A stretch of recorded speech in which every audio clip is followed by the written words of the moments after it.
So today, lads, we're going to be talking about Sydney Colson, and she went on to Aaliyah Boston's podcast today and talked about the kind of negativity that she received from being a part of the Indiana Fever. And we all kind of know that that's something that is happening. Sydney Coulson just said something that really confirms what a lot of us have been thinking about the Indiana Fever. She was on Aaliyah Boston's podcast, and she admitted that ever since she joined the Fever, she's gotten more hate than at any other point in her entire career. People completely turned on her, and get this, it was for no other reason than she signed with Indiana. The negativity was so intense, it actually shocked a veteran player like her, someone who's always been super well liked across the whole league. It really makes you wonder, should WNBA players really face this kind of hate just because they choose to play for the Indiana Fever? Whether I'm playing, we want things to look like what we want them to look like. And I knew coming into this season, once people started talking, once I was here and experiencing it, like, people had a lot to say. There was a lot of negativity. So, Sydney Coulson, during her chat on Aaliyah Boston's podcast, really dropped some truth bombs that, honestly, the WNBA probably wished had stayed under wraps. Coulson just openly talked about all the negativity she faced after joining the Indiana Fever, and she didn't try to sugarcoat any of it. She flat out admitted that, for the first time ever in her career, people actively disliked her, and the only reason was because she became part of the Fever organization.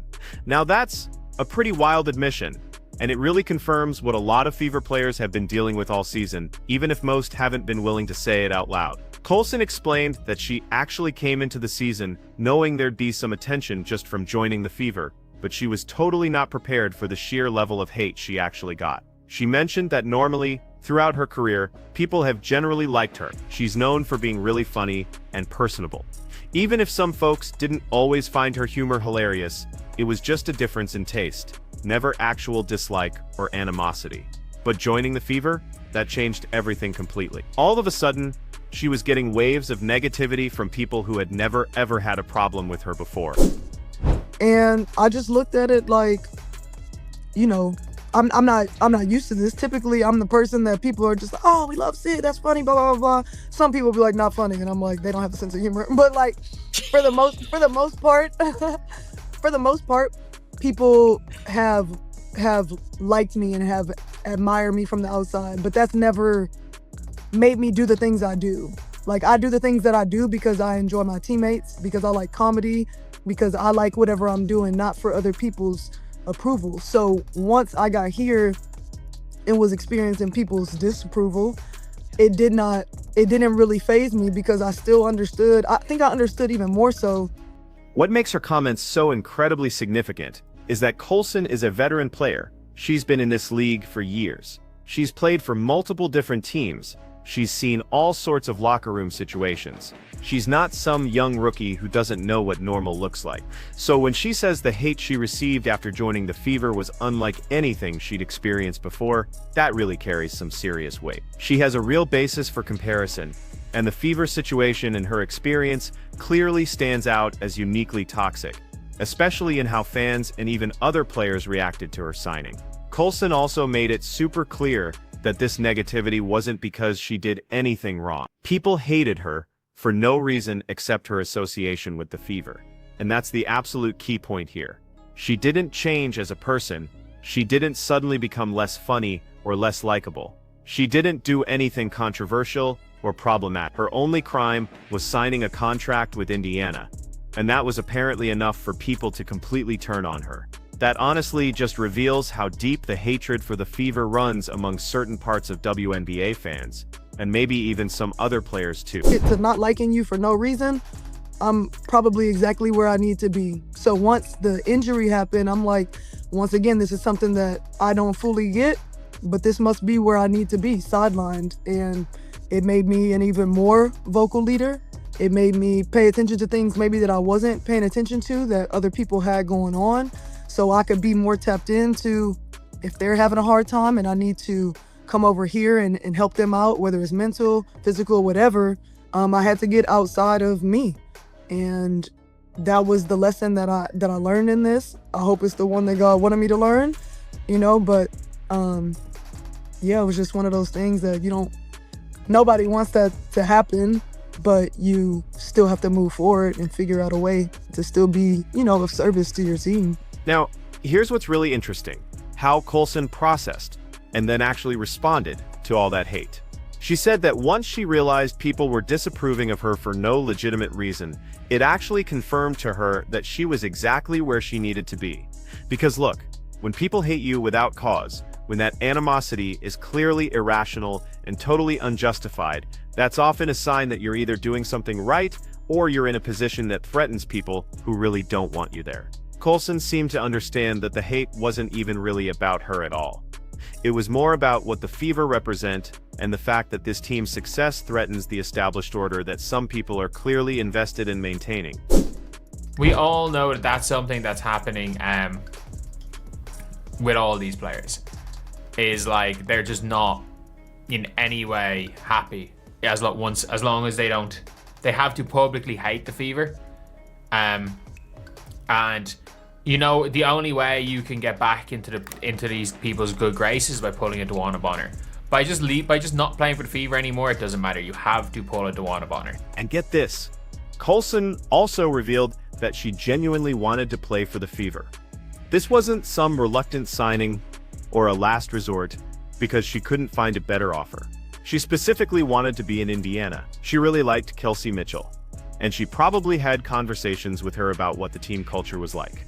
Plus, she recognized that she and Caitlin Clark are pretty similar as people, and they would probably get along well. She just saw the Fever as a really good fit for her personality and her playing style. That honestly makes all the hate she received even more absurd, right?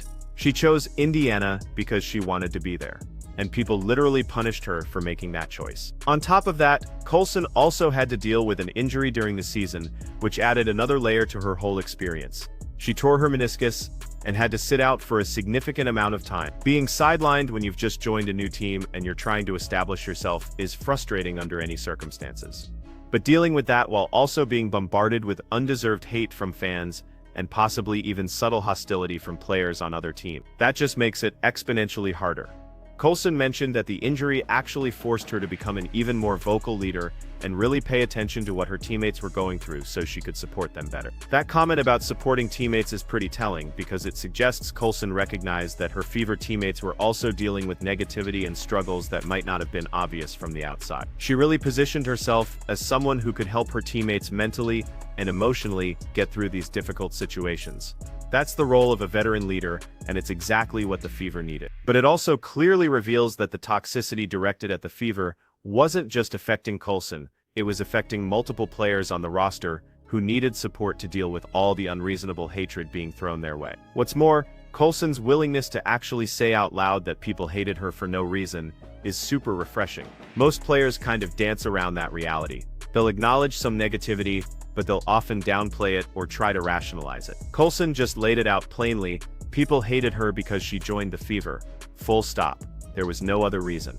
That honesty is so important because it really validates what fans who support the Fever have been saying all season long. The treatment of Fever players and their fans isn't normal. It's not just regular sports rivalry or competition. It's something much uglier and much more personal.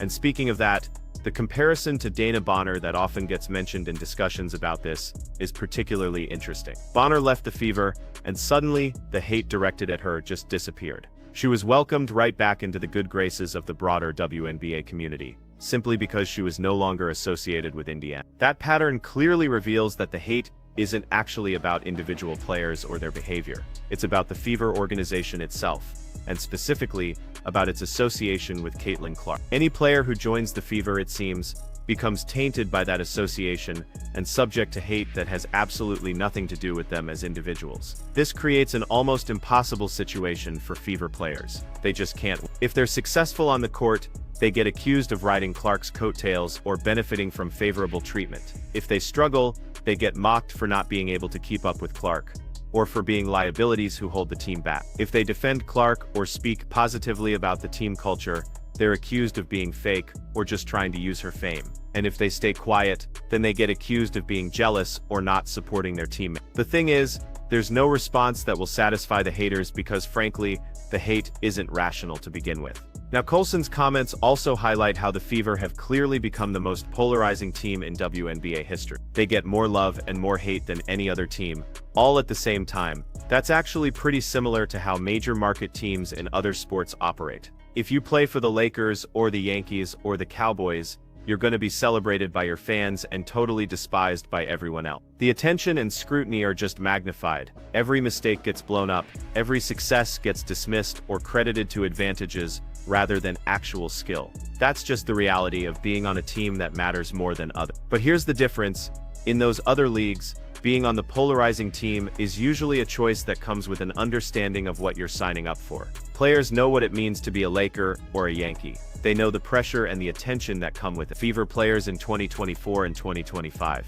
They didn't necessarily know what they were signing up for because the level of attention and hatred the team receives is just unprecedented in WNBA history. Clark's arrival completely changed everything about what it means to play for Indiana, in ways that absolutely couldn't have been fully anticipated. The toxic element of WNBA fan culture that Colson's comments expose is deeply problematic for the league's growth. When players can't even sign with certain teams without facing harassment and hate for no legitimate reason, that's a huge problem that leadership absolutely needs to address. The WNBA should honestly be celebrating that one of its teams has become so popular and relevant that it's generating mainstream attention. Instead, there's this weird resentment from parts of the fan base that seem to prefer the league stay small and niche, rather than grow behind a popular team and player. And listen, Coulson learning new slurs and insults directed at her just for joining the Fever is particularly disturbing. The hate isn't just disagreement or criticism of her playing style or decisions. It's personal attacks and slurs that clearly cross obvious lines of acceptable discourse. That kind of toxicity just drives people away from engaging with the sport. It makes the WNBA look petty and unwelcoming,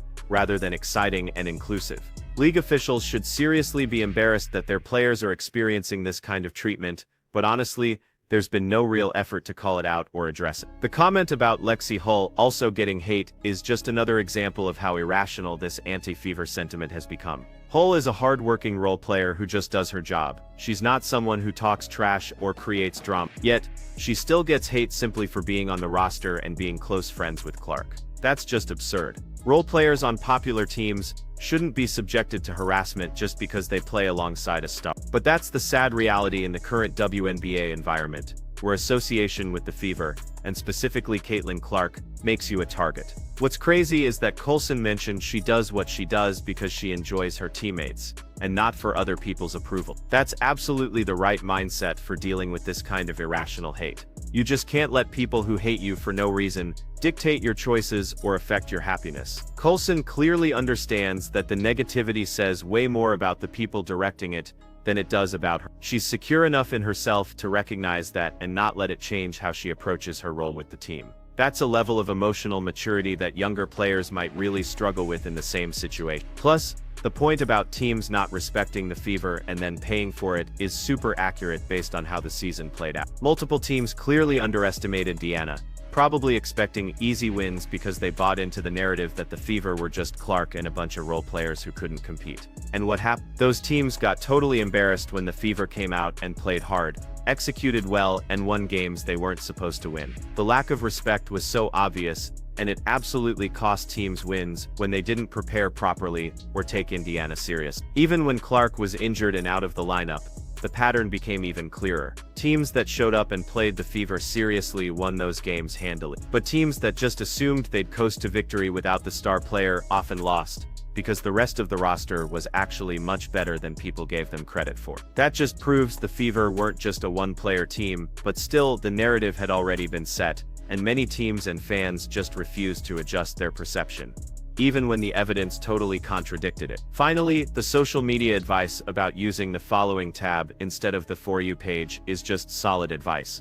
Honestly, professional athletes really shouldn't be consuming random social media commentary about themselves, especially the day after game. The algorithm is literally designed to show you engagement, which often means showing you the most inflammatory and negative takes, because those are what generate reaction. Switching to your following tab means you only see content from people you've chosen to follow, which you can curate to be supportive, or at least reasonable, rather than toxic. But realistically, asking young athletes to completely disconnect from social media isn't really feasible in the modern era. Their brands are built on these social platforms. Their endorsement value often depends on their social media presence and engagement. They're expected to interact with fans and promote their sponsors online.